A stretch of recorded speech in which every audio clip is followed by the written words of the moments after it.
کا نظام ہے، اسلام کے جذبے کے تحت یہ ملک بنا تھا، چاہے جذباتی فضا تھی لیکن خواہش یہی تھی۔ اگر یہ خواہش نہ ہوتی تو آپ یقین کریں،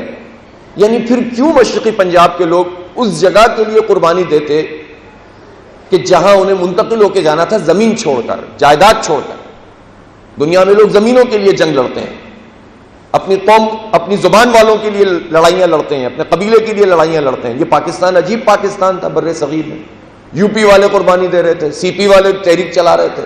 بنگال کے لوگ تحریک چلا رہے تھے، اور دونوں بنگال میں، جنہیں پاکستان میں نہیں آنا تھا وہ بھی، بہار کے لوگ تحریک چلا رہے تھے، مشرقی پنجاب، انہیں معلوم تھا ہمیں پاکستان میں شامل نہیں ہونا۔ اور پھر اس کے بعد جب وہ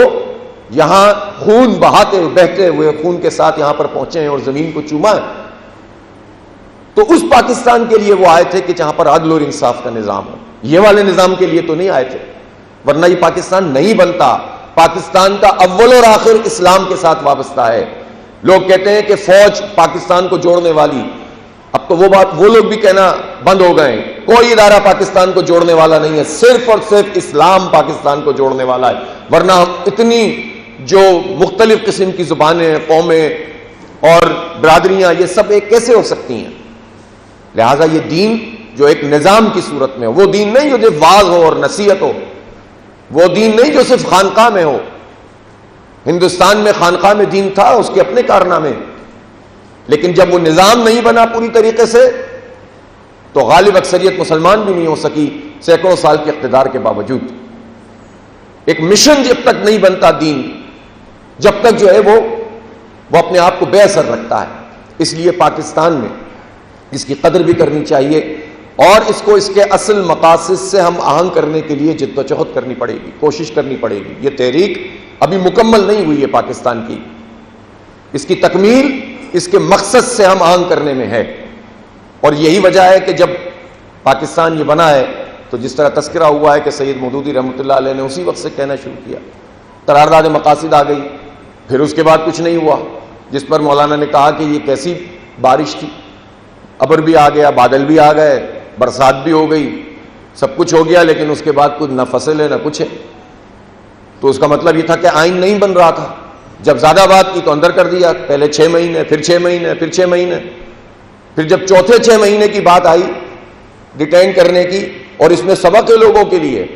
یعنی مولانا سید ابو الاعلیٰ مودودی رحمۃ اللہ علیہ کس طرح کے وہ نظافت والے، صاف ستھرے، بالکل ہمارے بزرگ جانتے ہیں اس بات کو، انہیں سے سیکھا ہے، ہم نے پڑھا ہے، سنا ہے، اور وہ اس وقت کی جیلوں میں موجود ہیں، 18 مہینے کی جیل ہوئی ہے، اور اس کے بعد مزید 6 مہینے کے لیے، اور پھر پتہ چلا کہ نہیں، وہ مزید آپ اس آرڈر کے تحت نہیں کر سکتے، آزاد ہوئے ہیں۔ سن 53 میں پھر جیل میں چلے گئے، اور پھر سزائے موت ہو گئی، اور ملٹری کورٹ سزا دے رہی ہے، پھر وہ سزائے موت جو ہے وہ تبدیل ہو رہی ہے اس میں عمر قید میں، اور پھر اس کے بعد پوری دنیا کا پریشر اور اس دباؤ کے نتیجے میں مولانا کو آزاد کرنا پڑ رہا ہے، پھر بعد میں جیلوں میں جا رہے ہیں۔ تو یہ تو جو سیاسی کشمکش ہوتی ہے، جد و جہد ہوتی ہے، وہ نزاکتوں کے ساتھ تو نہیں چلتی۔ وہ تو مولانا مودودی تھے، وہ تو میاں طفیل محمد تھے، وہ تو پروفیسر غفور تھے، اور قاضی حسین احمد تھے۔ جو صحافی تھے وہ کتنے جیلوں میں گئے، خود قریشی صاحب نے میرا خیال ہے 2.5 سال تو جیل سب ملا کے کی ہوگی نا، 2.5 سال کی جیل تو آپ کی بھی بنتی ہوگی تقریباً، جی شامی صاحب کی بھی ہے۔ تو یہ اسٹرگل جب آپ کرتے ہیں تو یہ سب مراحل آتے ہیں، اور میں تو آپ لوگوں سے بھی کہتا ہوں، بہت دن ہو گئے امیر العظیم صاحب جیل گئے ہوئے لوگوں کو، تو عادتیں بگڑی ہوئی ہیں تو تیاریاں تو کریں، جب آپ حق اور سچ کی بات کریں گے تو یہ سب کچھ بھی ہوگا۔ لیکن بہرحال یہ زندگی کا ایک حصہ ہوتا ہے، یہ جد و جہد کا ایک حصہ ہوتا ہے۔ اور اب ہم کیا ہیں، ہماری کیا حیثیت ہے؟ آپ دیکھیں فلسطینیوں کو، یحییٰ سنوار 23 سال جیل میں رہے، اور اللہ تعالیٰ نے کس موت سے ان کو نوازا ہے، جس نے پوری دنیا کو آزادی کا پیغام دے دیا ہے۔ آپ دیکھیں تو صحیح ان لوگوں کو۔ ہمارے پاس یہاں پر آئے تھے پچھلے، جب اخوان المسلمون کی 1 سال کے لیے حکومت بنی، اور امریکہ کو پسند نہیں آئی، اور کسی کو بھی پسند نہیں آئی، اور ان کی حکومت جو ڈاکٹر مرسی کی تھی وہ ختم کر دی گئی۔ تو ہمارے پاس جو تشریف لائے تھے اخوان کے سابق مرشد عام تھے عاکف صاحب، مہدی عاکف صاحب، 24 سال جیل میں رہے تھے، اور آپ کو پتا ہے پھر اس کے بعد پھر جیل میں چلے گئے 1 سال کے بعد۔ تو آپ اندازہ لگائیے کہ یہ زندگیاں اسٹرگل کرنے والے لوگ کس طرح کی گزارتے ہیں، اور ان کی جیلیں مصر کی پتہ ہے آپ کو کیا ہے؟ تو اس لیے میں عرض یہ کر رہا تھا کہ آئین کو بنانے کے لیے،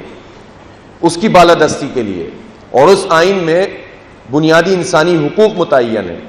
اس میں حاکمیت اعلیٰ متعین ہے، اس میں بڑی حد تک لوگوں کے اختیارات کا تعین کر دیا گیا، اور اس کے بعد پھر ہونا یہ تھا کہ اس کو پریکٹس کرنا چاہیے تھا۔ اردو کی بات آئی، 14 اگست 1988 تک اردو پاکستان کی سرکاری زبان ہو جائے گی، یہ لکھا ہوا ہے۔ اس میں سود کے خاتمے کی بات ہے، اس میں جو ہے وہ انسانی حقوق کا پورے اس کے اندر تمام